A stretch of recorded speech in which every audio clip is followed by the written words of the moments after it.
కరీంనగర్ జిల్లాలో వడగళ్ల వర్షం బీభత్సం సృష్టించింది. గతంలో ఎన్నడూ లేని విధంగా రాళ్ల వర్షం కురిసింది. ఈదురు గాలులతో కూడిన వర్షం వల్ల మామిడికాయలు నేలరాలాయి. 3 సంవత్సరాలుగా కరోనా నేపథ్యంలో మామిడి రైతులు తీవ్రంగా నష్టపోగా ఈ సంవత్సరమైనా కొంత లాభదాయకంగా ఉంటుందని ఆశించిన రైతన్నకు వడగళ్ల వాన కడగళ్లు మిగిల్చింది.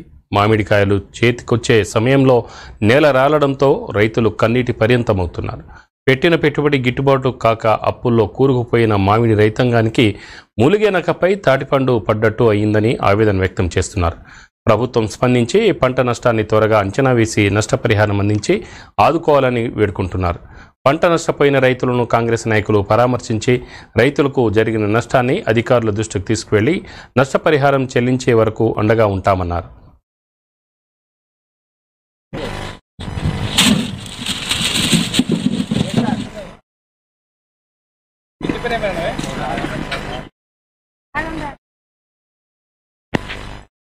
నిన్న పడ్డ రాళ్ల వర్షంతో రైతు చాలా ఇబ్బంది ఎదుర్కొంటా ఉన్నారు. ప్రస్తుతానికి చూడండి, రామడు మండల కేంద్రంలో రాగం రాజయ్య అనే యొక్క తోట చూడండి, మొత్తం మామిడికాయలు మొత్తం రాలిపోయినాయి. అప్పుడు ట్రక్కులు నింపుతున్నారు. ఇప్పుడు దాదాపు ఒక ఎకరానికి 50 నుంచి 60 వేల రూపాయలు పెట్టుబడి పెట్టిండు. మొత్తం పూర్తి నష్టం జరిగింది. మేము ఈరోజు హార్టికల్చర్ వారిని అధికారి కూడా మాట్లాడడం జరిగింది.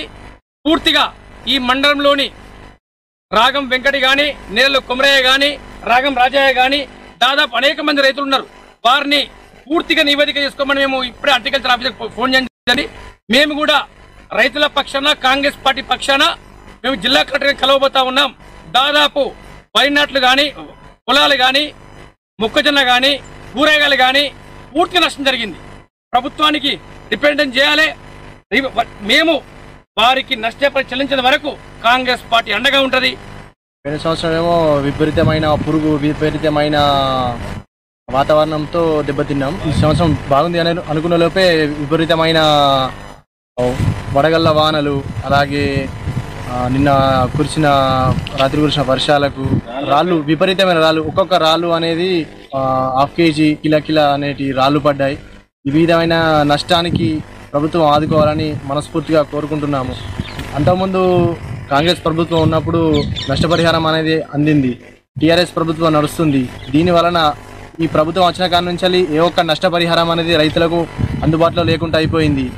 ఇప్పుడన్నా మీరు